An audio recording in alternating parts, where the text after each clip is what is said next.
Hey, what's up, guys? Koolaid here. Welcome to another episode of Killing Time with Koolaid. Before we get started on the mail questions, I do want to address my lack of videos lately. Maybe you guys haven't noticed it. I'm sure some of you have. But pretty much there's two big factors and the reason why I haven't been doing too many videos lately. One is time. I just haven't had much time at all. You know, I went back to work.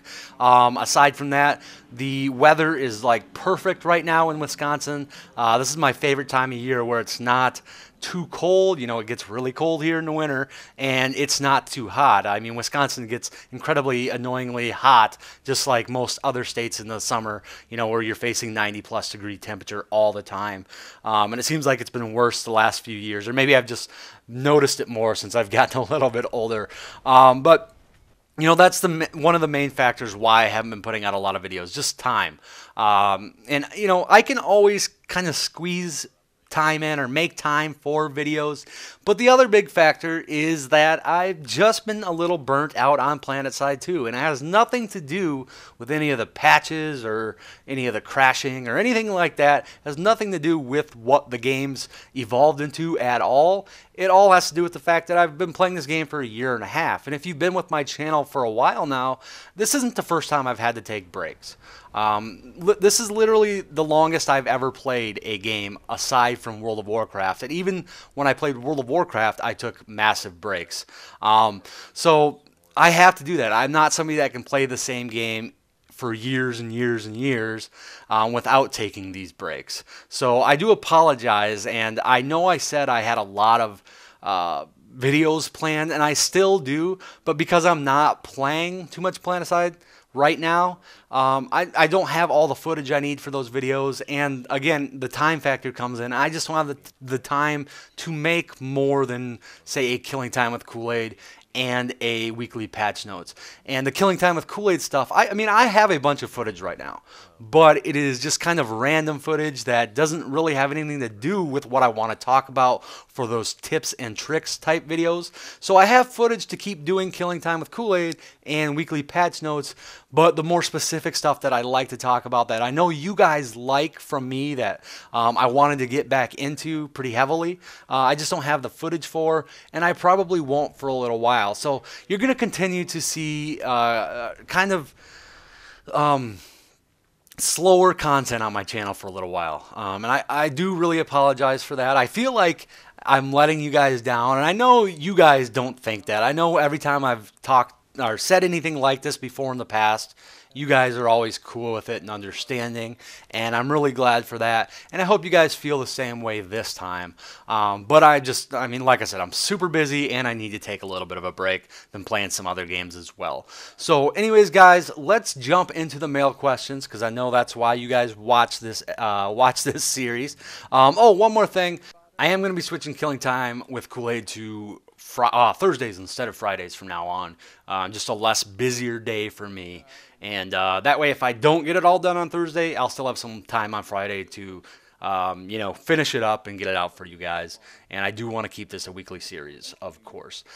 So we'll jump into the mail questions. And the first one is actually pretty new. I wanted to address this, though, because it's something I've been thinking about talking about for a while, but haven't really had time to squeeze it into anything. And this is from Nemo, or Nemo something. Nemo, maybe. There's a space in there. And he basically asks if I'll be playing Star Citizen. And the short answer is yes.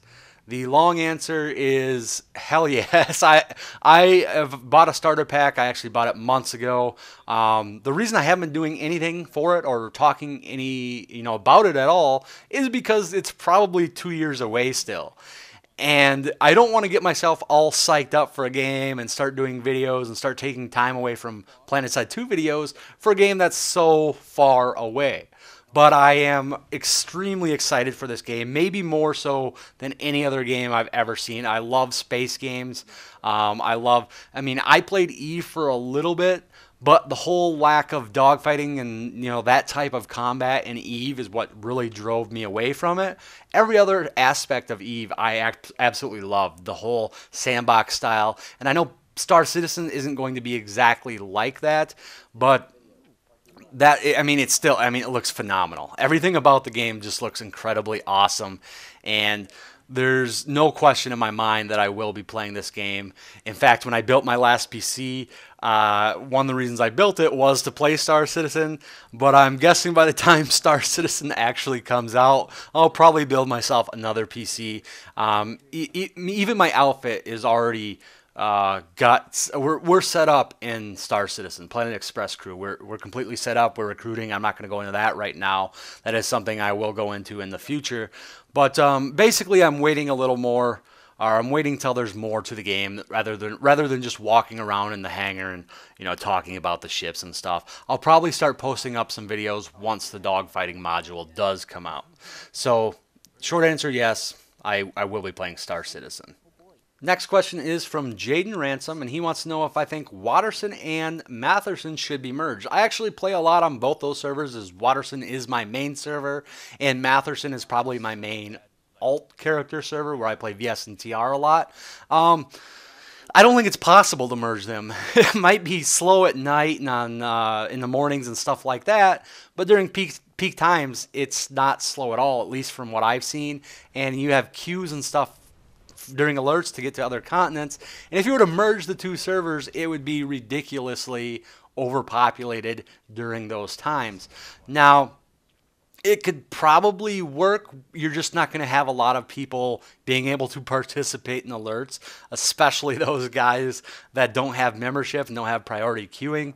Alerts, I think, are kind of too big of a thing in this game right now. And if you did merge those servers, you would still have completely full continents on the non-alert servers, and I think that could be cool. I think it could work, but it's hard. It's kind of a double-edged sword. There'd be good and bad things with it. I don't think they should merge them right now. That's my short answer. I don't think they should. Even late at night, because I do play a lot late at night after I get off work, and I don't have a lot of problems finding at least a decent fight. I mean, it's not like it is during peak times where you have multiple fights to choose from. But I usually don't struggle too bad in at least finding something to do. So I think we're good where they're at right now. I'm sure eventually in the future, as more people quit playing the game and more people get burnt out with the game, they probably will have to do something with merging servers again. But right now, I don't think it's too bad. So moving on to our next question. Nikonens, sorry for the pronunciation, wants to know, what do you think SOE could do to attract new players to Planetside 2? That's a big question. I think the number one thing they could do is make the game more optimized, and I know they've been trying to do that forever. I don't know if it'll ever be much more optimized than it is currently, but I know there's a lot of people sitting out there that say I would play Planetside 2 if the game ran better on my PC. Now, you don't need a monster PC to be able to play Planetside 2 decent, but you can't have a bottom of the line PC either. And there's a lot of PCs out there that will play Battlefield fine that just won't play Planetside 2 worth of crap.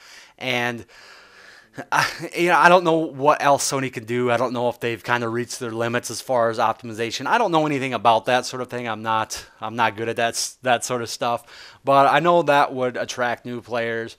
Another thing is advertising. I don't know if I've ever seen a Planetside 2 ad on, or Planetside 2 commercial on TV. And maybe that's just because it's not a big enough game and they don't want to spend the money for that type of advertising.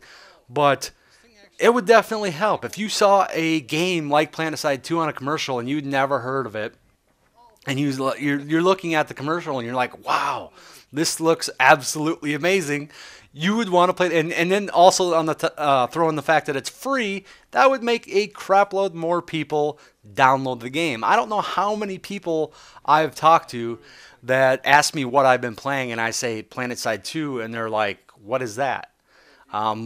Seriously, the game's been out for a year and a half, and people still have not even heard of the game. I mean, I'll just run into random people, like at Walmart, the cashier. This is just an example. I talked to a cashier about a month ago, and I was actually buying a Sony game card. This is why it came up. He asked me what I was using the card on, and I said Planetside 2. And he's like, oh, I've never heard of that game. I play Star Trek Online. And maybe that night might not have been his cup of tea, and maybe that's not why, or maybe that's why he has never heard of Planetside 2. But the fact that he had never heard about the game and he's a PC gamer just kind of says there's a big lack of advertising for the game for me. And that's probably not going to change now that the game is a year and a half old. The one hope is that when it comes out on PS4, maybe they'll start doing some advertising, because I'm sure they'll probably have more players on PS4 than on PC, without a doubt. And that could be a good thing. So maybe that'll get more people to play on PC as well. Just get the recognition out there. Those are the two main things I think Sony could do to attract new players. You could run all the deals and starter kits and stuff like that you want, but if people don't know about the game or people can't run the game on their PC, then it ain't going to make a difference. Ian Stratmone wants to know, what do you think of the Hornets and how could they be buffed to make them more useful? Well, you guys know I don't fly a lot, but I did in fact buy the Hornets for my Reaver when they were on sale, and I have been using them a little bit.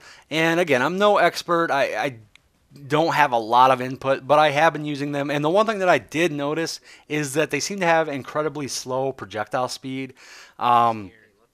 You know, I shot them at air vehicles that weren't that far away. They're out of rocket pod range, but they definitely weren't out of nose gun range. And it seemed like it just took forever for the projectile to actually get there. And the whole time you have to guide them, and you're trying to guide them while you're trying to dodge other stuff. It was just incredibly painful. So I think the projectile speed could be bumped up a little bit. Again, I'm no expert, but it felt like to me the rocket pods were just much more useful, much more versatile. And if you're going for the best optimal loadout, I don't think I'd be using the Hornets over the rocket pods. And I don't know much about the other options, but just comparing them to the rocket pods, I think the Hornets were definitely worse and could use some love. And projectile speed is one way I could see them, kind of making them a little bit better. Next, we have our weekly question from 828 Morton, and he wants to know, what would you think if there were hard points around bases that players could construct different defensive structures on, depending on the situation and the location of the base? The structures could include all types of turrets, vehicle ammo or repair towers, air radar, pillboxes, infantry terminals, and maybe even mini air resupply pads. Well, if you take out the whole optimization factor that this could ruin frame rates and all stuff like that, I think this could be a cool idea. But remember, the bases are set up to be able to be attacked and defended properly.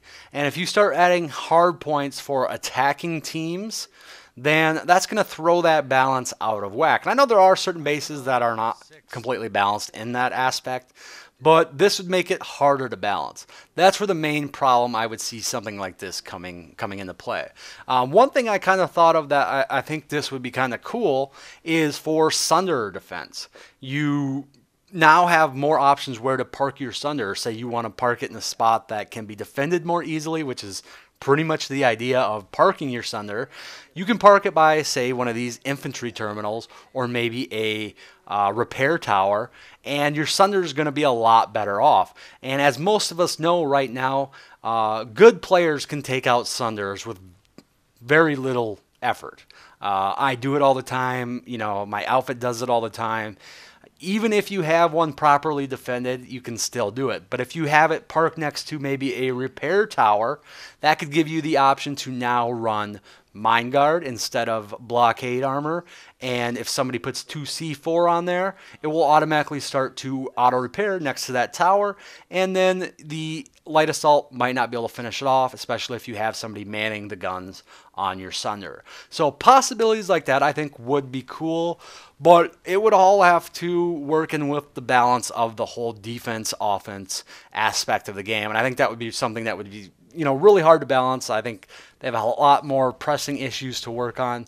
I think it's a cool idea, though. Don't get me wrong. I definitely think it's a cool idea.